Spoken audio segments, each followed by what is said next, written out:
일본의 학자 우치다 타츠로는 소통의 특징을 시작과 끝을 연속적으로 오가는 것이다 라고 그렇게 이야기합니다. 소통은 처음과 끝을 연속적으로 오가는 것이다. 예를 들어서 시간 순서대로 문장을 듣지만 마지막이 되어서야 그때 한 얘기, 아까 했었던 얘기가 이것 때문에 한 거구나 라고 하는 것을 우리가 깨닫게 된다라고 하는 것이지요. 또한 음악을 듣는다라고 하는 것은 한 음에 머무르지 않고 우리가 음악을 들으면서 과거와 미래를 왔다 갔다 하는 역동적인 과정입니다. 이를테면 리듬이나 멜로디를 들을 줄 안다라고 하는 말은 이제는 들리지 않는, 아까 들렸던 그 음이 아직까지 맴돌고 있고, 그리고 아직 들리지 않은 음이 내 안에서 예상되고 그려지고 있다라고 하는 것, 바로 이것을 음악을 들을 줄 안다라고 말한다는 것이지요. 그렇게 본다면 우리의 인생도 과거가 있기 때문에 현재가 있고, 그리고 오늘이 있기 때문에 내일을 기대할 수 있는 것이 아닐까라는 생각을 해보게 되어집니다.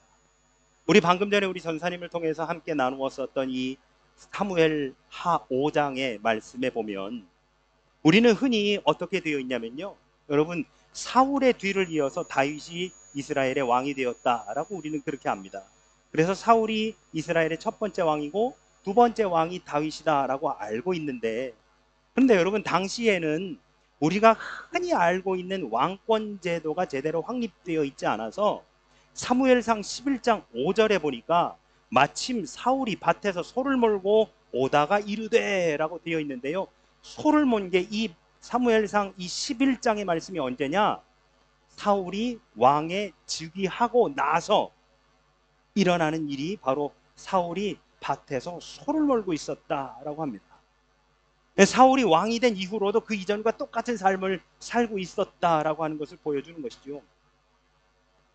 실제로 사울이 죽은 뒤에 이스라엘은 북쪽의 10개의 지파를 사울의 아들인 이스보셋이, 남쪽의 2개 지파를 다윗이 그렇게 왕이 되어 다스렸습니다. 그런데 이스보셋이 너무 어렸기 때문에 이 이스보셋의 뒤에서 소위 섭정을 한 제사장이 누구였느냐? 그게 바로 아브넬이었어요. 근데 나중에 아브넬이 이스보셋을 배신하고 다윗에게 찾아가게 되었는데 그 아브넬을 죽이게 되는 것이 사무엘하 2장, 3장, 4장에 걸쳐서 나오는 내용이 되어집니다. 그리고 결국 다윗은 이스라엘의 이스보셋을 죽이고 결국 북왕국을 평정하여 통일 왕국 이스라엘을 수립하게 됩니다. 그러면 여러분, 그렇게 남왕국과 북왕국, 북왕국의 이스보셋, 남왕국의 유다, 이렇게 갈라져 있었던 기간, 그래서 통일 왕국이 되어지기 이전의 기간이 얼마였느냐? 5절에 보니까 7년 6개월이었더라 라고 성경은 기록하고 있습니다. 그렇게 시간이 지나고 이스라엘의 장로들이 찾아와서 다윗한테 뭐라고 이야기하느냐? 1절에 보니까 이스라엘 모든 지파가 헤브론에 이르러 다윗에게 나와 이르되 보소서, 우리는 왕의 한 고륙이니이다 라고 그렇게 이야기합니다. 또한 그들은 지난 과거가 마치 사울의 시대처럼 보이지만 실은 당신 다윗의 시대였었고, 전쟁에서 이스라엘의 승리를 이끌어온 실질적인 구원자는 바로 다윗 당신이었습니다 라고 하는 고백을 하고 있는 것입니다. 그리고 다윗에게 당신은 하나님께서 세우신 이스라엘의 목자요 통치자가 될 것이라는 말씀을 전하며 그에게 기름을 붓고 드디어 온 이스라엘의 왕으로 세우는 장면이 바로 오늘 우리가 읽은 본문의 말씀이 되어집니다. 그런데 여기에서 우리가 주목해야 될 게 하나 있습니다. 그것은 다윗이 무엇을 하고 있었느냐라고 하는 겁니다. 1, 2년도 아니고 7년 6개월 동안 자기가 원한 것도 아니고 사무엘에 의해서 이새의 아들 가운데에 제일 말째가 기름 부음 받아, 왜 기름 부음을 받았는지조차도 당시에는 몰랐었을 이 다윗에게 있어서 이 7년 6개월의 기간은 도대체 어떤 의미였었을까? 여러분, 다윗은 본인이 왕이 되겠다고 스스로 칼집에서 칼을 꺼내어 전쟁을 일으키지 않습니다. 아브넬이 죽고 이스보셋이 죽었을 때에도 마찬가지였습니다. 다윗은 결코 서두르거나 초조해하지 않습니다. 오히려 모든 지파의 지도자들이 다윗에게 찾아와서 이제는 다윗이여 당신이 온 이스라엘의 왕이 되어 주셔야 되겠습니다 라고 할 때까지 기다리고 또 기다립니다. 결국 다윗은 기다림을 아는 사람이었다 라고 할 수 있습니다. 저는 여러분 지금 말씀드린 이 기다림을 하나님의 때라고 말하고 싶습니다. 하나님의 때가 도래할 때까지, 하나님의 역사가 이루어질 때까지의 그 기다림. 이후 왕으로 기름 부음 받은 다윗은 5절을 통해서 유다에서의 7년 6개월간의 통치 기간, 그리고 예루살렘에서의 33년간의 이 통치 기간을 함께 대립시키면서 드디어 이스라엘 시대가, 다윗의 시대가 개막되었음을 우리에게 알려주고 있습니다. 그리고 여부수 족속이 차지하고 점령해 있었던 바로 그곳 예루살렘을 공격해서 그곳을 함락시켜 새로운 수도로 삼습니다.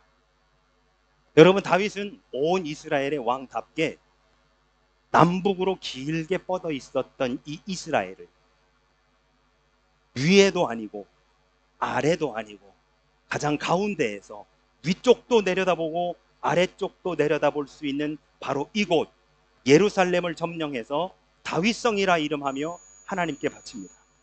물론 이 모든 승리의 결과는 전사로서의 다윗의 능력이나 왕으로서의 다윗의 정치력으로 일궈낸 것이 아니라 본문 10절에 뭐라고 하고 있느냐? 만군의 하나님 여호와께서 다윗과 함께 계시니 다윗이 점점 강성해졌기 때문이다 라고 성경은 이야기합니다. 여러분, 예루살렘이 중심입니다. 이스라엘 역사에서 예루살렘은 가장 중심에 놓여져 있습니다. 이스라엘과 유다로 나누어진 나라를 하나로 통합하는 중심지가 바로 예루살렘인 것이지요. 그 예루살렘을 여부수족에게서 빼앗아 오는 그 시간, 그래서 진정으로 나라를 하나로 만드는 데 걸리는 그 시간이 또한 7년 6개월이 걸렸다라고 우리는 그렇게도 볼 수 있습니다. 이 인고의 시간을 기다리고 인내했던 다윗, 하나님의 때가 올 때까지 자신을 기름 부어 세우신 하나님을 신뢰하며 기다렸던 다윗의 그 믿음과 기다림을 하나님은 어쩌면 오늘 우리들에게도 요구하고 계시는 것 같습니다. 여러분, 이 모든 이야기, 이스라엘 역사의 이야기, 어제 우리 청년들하고도 함께 말씀을 나눴는데, 이 이스라엘 역사 속에 나오는 이 모든 이야기들의 중심은 하나님입니다. 하나님이 중심입니다. 다윗이 한 게 아닙니다. 인간 다윗이 이 모든 이야기의 중심이고 하나님의 이야기 주변에 머물러 계신 분이 아니라 모든 이야기 중심에 계신 분은 바로 하나님이시더라 라고 하는 것이죠.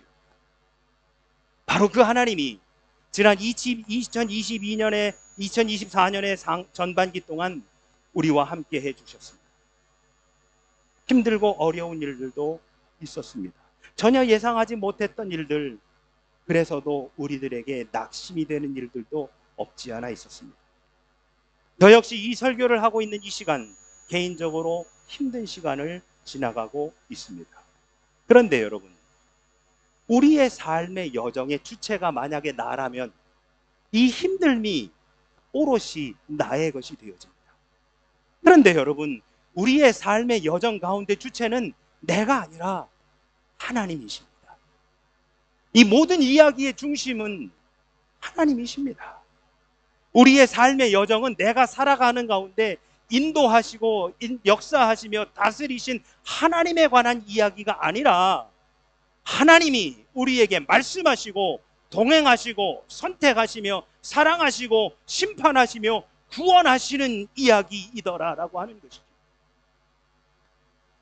내가 무언가를 하는데, 내가 삶을 살아가는데, 내가 이 인생의 여정을 해가는 데에 우리 하나님이 거기서 함께 하시고 개입하시며 간섭하시고 인도하신 것이 아니라 우리 하나님이 온 우주 만물을 주관하시고 인도하시는 이 큰 그림 안에 우리가 선택받고 우리가 그 안에 함께 동행하며 하나님이 우리에게 말씀하시고 사랑하시고 때론 심판하시고 구원하시는 바로 그 하나님을 그리는 것, 바로 이것이 우리의 삶의 여정이더라라고 하는 것이죠. 그렇기 때문에 여러분, 우리는 기다릴 수 있습니다. 7년 6개월이 아니라 그보다 더한 시간도 우리는 기다릴 수 있는 것입니다. 하나님의 때가 도래할 때까지, 하나님의 역사가 이루어질 때까지 우리는 이 믿음을 부여잡고 이제 새롭게 시작할 2024년의 하반기를 시작해야 할 줄로 믿습니다.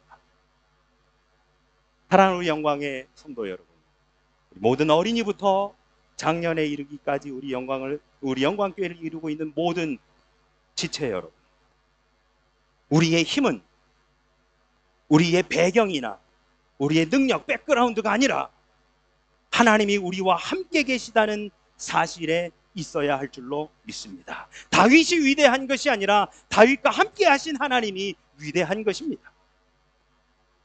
늘 우리와 함께 하시는 하나님의 선하시고 위대하심이 우리의 자랑이요, 우리의 노래이며 우리의 소망이 되어야 할 줄로 믿습니다. 오늘은 맥주감사주일입니다.